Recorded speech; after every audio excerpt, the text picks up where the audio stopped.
Monsieur Alain Soral, vous êtes sociologue, président d'Égalité et Réconciliation. Je vous remercie infiniment d'avoir eu la gentillesse d'accorder cet entretien à la radio francophone iranienne. Monsieur Soral, suite à la tuerie de Toulouse, le président français, monsieur Nicolas Sarkozy, a décidé d'adopter des mesures pour combattre le terrorisme. Qu'est-ce que vous en pensez? Pas grand-chose. Les mesures pour combattre le terrorisme, il y en a déjà suffisamment, il y en a beaucoup. Visiblement, ça n'a pas fonctionné totalement ce coup-ci. Le problème, c'est que le mot terrorisme est un mot qu'on définit très mal. C'est une déclaration un peu vague et un peu abstraite. Ce qu'on peut constater, c'est que, d'après ce qu'on nous raconte, un jeune homme qu'on avait les moyens de surveiller, de contrôler, de mettre hors d'état de nuire, a pu perpétrer en 3 fois, sur une durée finalement assez longue dans la même région, avec des moyens très finalement artisanaux, 7 meurtres avant d'être appréhendé, ce qui est assez étrange. Soit ça correspond à des dysfonctionnements graves, soit c'est plus subtil et compliqué que ça.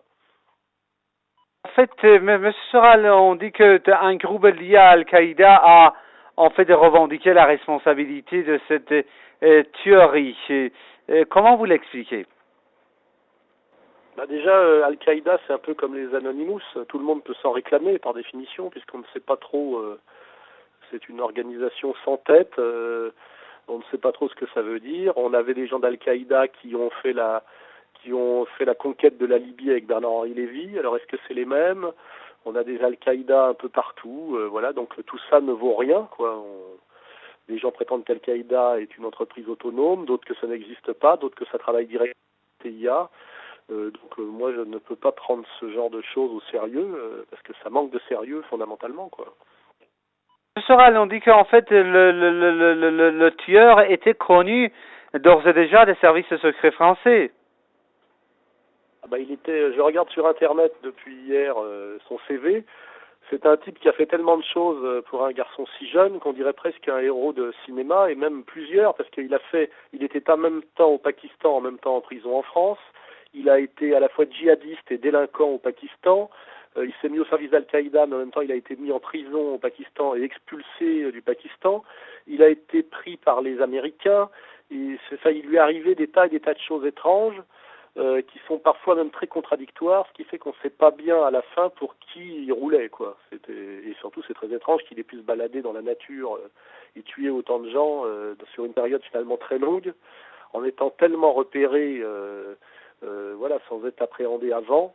J'ai du mal à comprendre si on nous dit pas toute la vérité.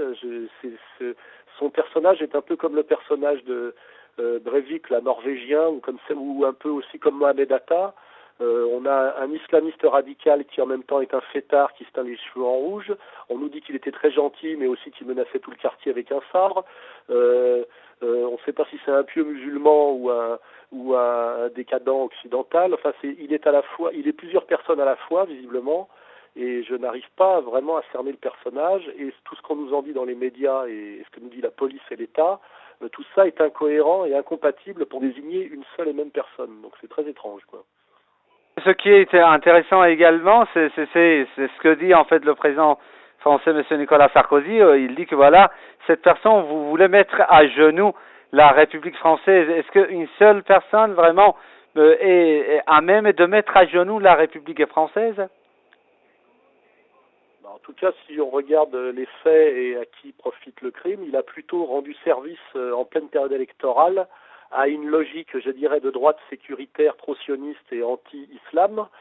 C'est en tout cas ça qu'il a fait concrètement, que ce personnage existe tel qu'on le dit. Objectivement, il a roulé pour un État sécuritaire de droite pro-sioniste. Et il a fait beaucoup de tort, je dirais, aux musulmans du quotidien, c'est un fait. Donc moi, ce qui m'intéresse, c'est quelles sont les conséquences, à qui profite le crime, et le reste, je m'en méfie terriblement, quoi. On se réjouit vraiment de voir tout le monde condamner les actes terroristes, parce que le terrorisme est condamnable sous toutes ses formes. Mais il faut également, pour combattre le terrorisme, abandonner cette politique de deux poids, deux mesures. Par exemple, le secrétaire général de l'ONU intervient pour condamner, à juste titre d'ailleurs, cette tuerie de Toulouse qui n'était pas défendable, qui était condamnable, mais on aimerait également entendre les instances internationales, le secrétaire général de l'ONU, les autres pays, condamner également le massacre des civils en Afghanistan, le massacre des civils dans la bande de Gaza, le massacre des civils en Irak et ailleurs.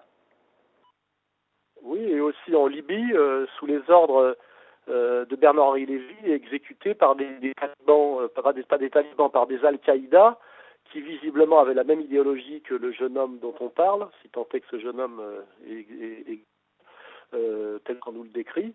Et ce que je ne comprends pas très bien, moi, c'est que les médias officiels ne font pas le lien entre ce qui s'est passé en Libye hier, ce qui se passe aujourd'hui en Syrie, et le profil que les médias nous vendent de ce jeune homme. Il me semble que ce combattant djihadiste Al-Qaïda est en ce moment en train de combattre du côté de M. Juppé pour essayer de mettre à bas le régime de M.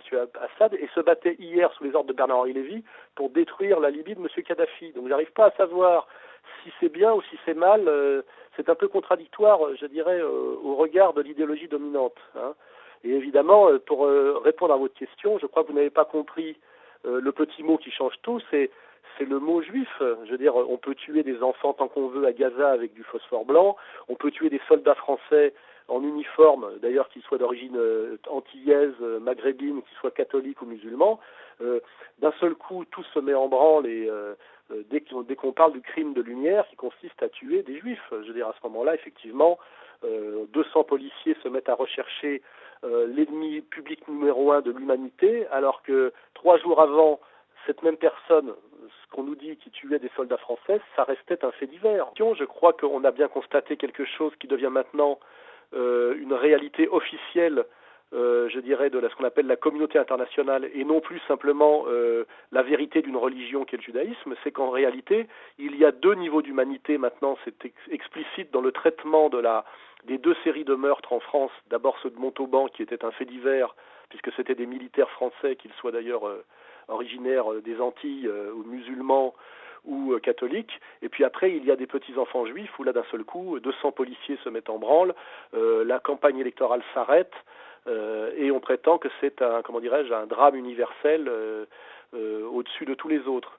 En fait, on voit bien aujourd'hui qu'il y a 2 niveaux d'humanité, hein, c'est-à-dire quand on tue des juifs ou quand on tue des non-juifs, et que ne doivent être pris en compte comme drame absolu que je dirais que ce qui touche aux juifs. C'est un peu ce qu'on constate un peu plus chaque jour. Alors ça, ce sont les valeurs d'une religion, certes, mais ça devient aujourd'hui les valeurs du monde qu'on appelle démocratique et laïque, les valeurs du monde occidental. C'est ça qui est assez étrange dans cette affaire, quelle que soit l'horreur évidemment de ces meurtres. Hein.